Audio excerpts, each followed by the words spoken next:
All right, good evening, everybody. This is the first series of our webinar series that we'll be doing for 2023. If you're anything like me, you probably have a very short attention span thanks to TikTok, Instagram Reels, and all things of that type. So our goal for 2023 is to continue to provide value to all of our clients and prospects and friends here at Portfolio Planning. And the way we're going to do that is newsletters that we're sending out monthly. And in addition to that, by popular demand, we wanted to do short form webinar series. So every single webinar is going to be just focused on macro. So it's going to be surface level explanations. We're not really going to get deep into the weeds about any particular item, but we'll cover certain topics, and the goal is to be done in 15 to 20 minutes. And if you have any questions, we'll circle back after the fact, but to respect everyone's time, because we will do these either during lunch breaks or in the evenings, we're trying to keep it short form and straight to the point. So what we're going to be doing is jumping right into our webinar series, and I'm going to share my screen right here. And perfect. This is also being recorded, just so you're aware, in case you are missing anything or if you have to attend to anything while you're listening to the webinar series, that's fine. You can go back and listen to it.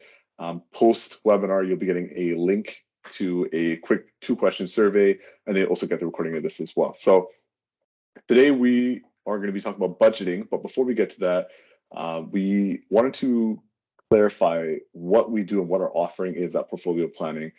So as a financial planner, people have 1,000 different ideas and questions about what we do, but simply put, at Portfolio Planning, we're going to help you turn high net worth from mid net worth. And the way we do that is by charging one transparent flat annual fee. So there's very, very different structure than what you see at the banks or what you see at a lot of private financial firms that are charging you MERs or percentages of your portfolio. That's not the case here. What we do is we just do it under one flat fee, very transparent, very clear, and we are in your corner, so we don't work for any corporation. So what we're going to talk about today, and this might sound familiar too, a lot of these may be PTSD or pain points, but you most likely spent several years pursuing higher education, and that could be post-secondary or just getting a little bit better at your job as you spent more time in your career path. During that time, you probably had very little money, if any, living off credit card debts, line of credit debts, so on and so forth. Now you're a higher income earning professional, and you're probably worried about making the most out of this time. So now that you finally starting to make money, am I putting it to use or am I squandering my main income earning years? You may feel overwhelmed by all the information that's out there, but you're unsure what's best for you. This is super common post TikTok influencers. Now they're all kind of gone quiet, but during the pandemic and the time that everyone was making money, there were so many TikTok accounts or Instagram accounts talking about here's how you get rich, here's what to do, and if you're not doing this, you're a fool. All those accounts are pretty much gone broke, and their coaching programs are gone. So you don't really see those accounts anymore. So it's a little bit quieter now, but that was a big problem that we're seeing is there's a lot of misinformation out there. You're constantly trying to fight off professional burnout. So you're working a 9 to 5 or your self-employed life. Once you're finally done, you have your family, you have your friends, and you really never have time to plan out your financial future. I know it's not fun. No one really enjoys it, but it's always kind of on your mind, but it always get put on the back burner because you never get a chance to allocate that time towards it. But that's what this is for, to help you out with that. And you never feel like you're getting ahead because you always have guilt with spending, confusion about budgeting, and overall you're just frustrated. So if that sounds familiar, you're not alone. When we survey a lot of our clients, this is kind of the information that we got. So we're going to make it very, very simple and break it down to a couple different steps for you to start creating your budget, a budget that you can stick to and a budget that you can follow for many, many years to come. So step one, you really want to discover yourself. When people talk about budgeting, it's usually the opposite of what you want to get done. People try a budget once or twice every couple of years. When they try and set the budget, they focus on making a really granular, really restrictive budget, and they start resenting that budget, and then it never works because you never want to look at it again. What you really want to do is discover yourself first. What's important to you, and that'll allow you to create a budget that will work for you. So what I recommend is you print off the last 3 months of your bank or credit card statements and categorize everything. So if you have a checkings account, savings account, and a credit card statement, and that's kind of what you use for spending, print off the last 3 months or 90 days of all three of those statements. What you want to do then is good old fashioned pen and paper, pull out a different pen and paper or do highlighters or whatever you want to do, whatever works for you, and categorize every single item. I know the bank sometimes does it at the end, but it's not always that accurate because it's not coded properly. So actually go through line by line. And sometimes a little bit more painful going line by line because you see, oh, I spent money on here and this and this and this. I don't really like that. So go line by line and categorize every single item that you spent money on. You can now take this overall amount. So you did, let's say 90 days or 3 months. Take that, divide it by 3, and that'll be your monthly average, and then multiply it by 12, and that'll give you your annual spending. So you don't have to go through the entire year of 2022 to figure out, where you spent your money. On generally speaking, we all kind of spend money on the same amount of stuff throughout the year. Yes, there'll be seasonal spending that's a little bit higher, but overall, if you do the 3 months, divide that by 3, and then times it by 12, you'll get your average annual spending, and that'll give you a line of sight of what you spent over the last year. Here's the magic. So once you have that, list each category in order of where you spent the most amount of money. So 1 being the most. So if it's traveling and then eating out and then coffee and your car and so on and so forth. Once you have it all categorized, go through 1 to 15, maybe 1 to 10, of 1 being where you spent the most money and work your way down. After you're done that, you want to ask yourself this question. If money wasn't a factor, how important are these to me? So if money wasn't a factor, how important are these items to me? And then answer that question, and the categories that you have, so let's say, for example, the 10 or 15 categories that you have, once you ask yourself that question, if money wasn't a factor, how important this is to me, rank that, 1 being the most important and 10 or 15 being the least important. So you want to work your way down from the most important to the least important.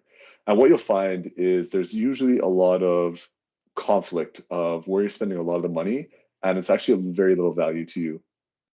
And if you ask yourself, why do I always feel guilt or frustration when I'm spending my money or I start resenting, budgeting or any of this kind of stuff, it's probably because it's telling you something that you don't know yet. And the fact is, you're spending a lot of money that you work really hard for on things that you don't really care for. And that's where you get in that frustrated cycle.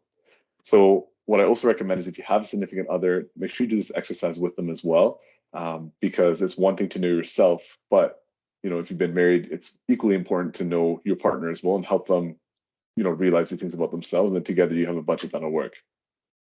So that's step 1. Step 2, you want to spend more with less guilt, which sounds funny, but once you have your priorities realigned, you'll find you can spend more on the top of your list. So, the top 2 things that are most important to you. For myself, I would probably say, like, I don't know, coffee or cafes, and then, activities and traveling. Those will probably be the 2 most important ones for me. So if I spend money on those 2 things, very rarely do I ever feel guilty because it's things that are good for my soul. I enjoy doing it.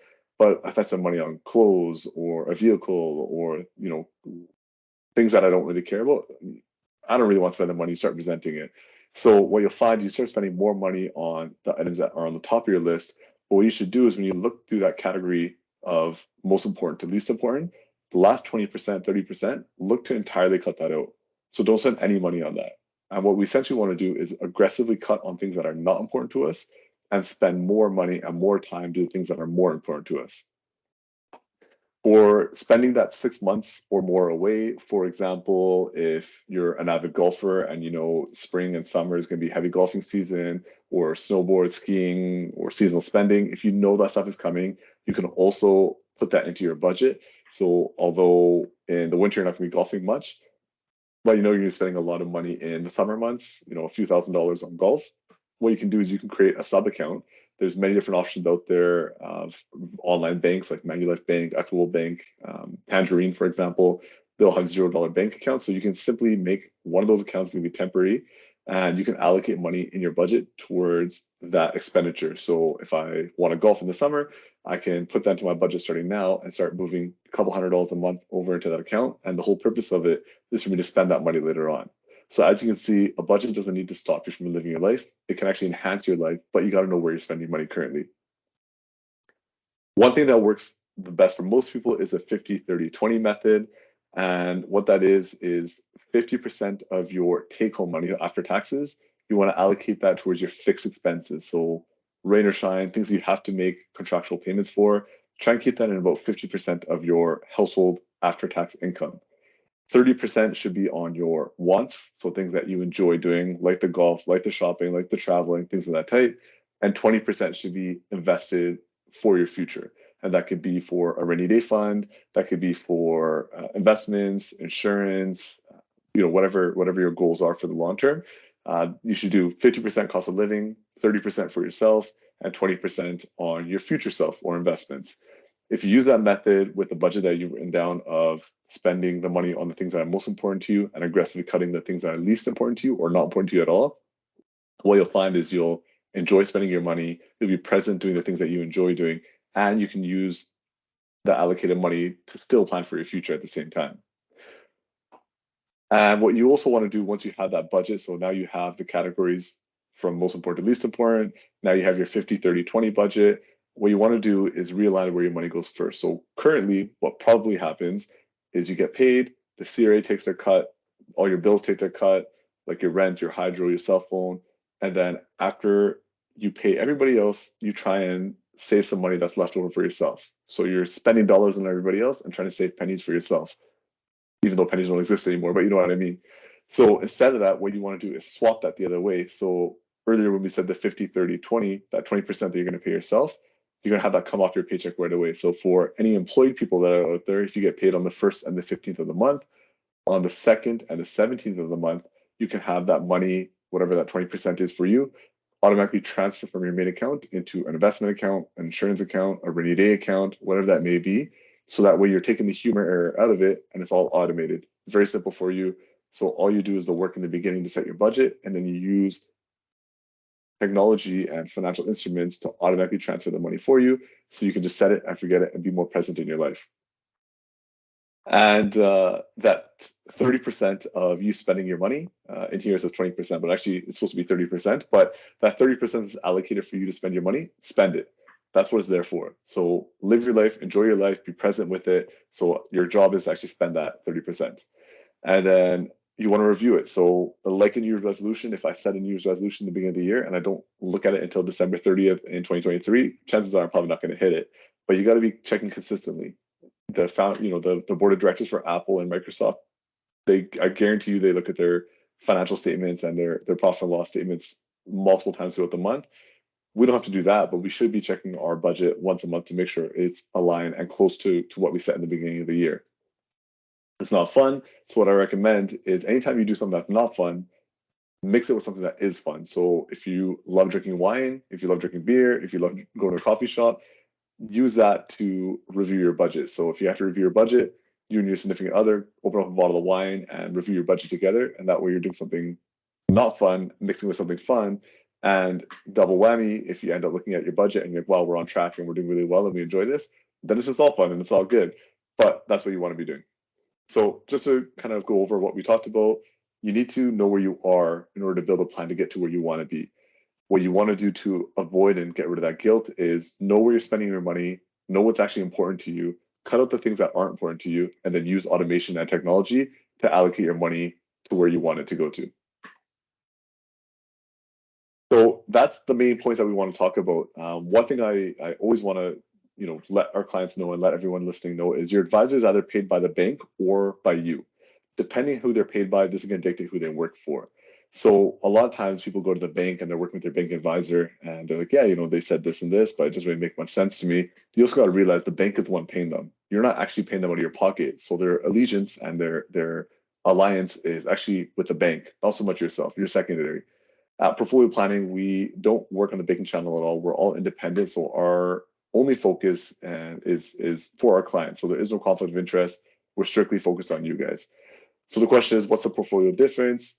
Just to give an example of what we do for our clients, it can sound complicated when you hear in theory of budget. We try and make it simple, but it can be complicated. What we really focus on doing is utilize technology to make life easy for you. All of our clients get specific client portals. This is an example of what it would look like. You get your net worth statements, your life insurance, pretty much everything where your money is. You get a one-stop shop where everything is for you. So if at any time you need to know where your money is or where your money is going or what's happening with it, you can log in and you have access to this at any time. You also get detailed net worth statements at your fingertips. So if you want to know where your investment accounts are, your corporate assets, what real estate is, and this is always updated at 8 a.m. Pacific time every single day. It's linked to all your bank accounts. So you don't need to worry about logging into all the different accounts to see what's going on. If you want to do your budget review, for example, you open up a bottle of wine, you open up your client portal, log in, and you can see every single thing of where your money is, where's it going, what's left over, what it's doing. All questions can be answered using your client portal. So that is pretty much it for our first webinar of creating and maintaining a budget to improve your cash flow. Like I said, we're going to be doing a webinar every single month for the rest of the year. Here are some examples. That's what's coming. The next one we're talking about for next month in February is going to be investing during a recession for beginners. I think that'll be a very, very popular one, especially now with interest rates increasing. It's going to be a tougher time. So the next webinar we'll be talking about is investing during a recession for beginners. There's already been people asking to register for that. So we will send out the registration link for anyone that attended this one. And yeah, you can take a look through and see whatever ones are there for the future. And if this gave you any value, please do the following. So there's 3 things that you can do for us. So you can either drop us a Google review. That's a hyperlink that you can just click on directly right now, and it'll take you to our Google page. You can drop a review. You can also complete the survey that we'll send out after the webinar. It'll be 2 questions just to find out how much you liked this webinar, the format of it, and what you want to see more of. It's also a QR code right there if you want to scan that instead, whatever's easier. And then on the next slide, I have a page if you can screenshot that and share it onto your social media and just tag us at Portfolio Planning and to let us know what you learned. What was your main takeaway that you liked during this webinar and something you can implement at home? And what I also recommend is save this page. So screenshot it, save it.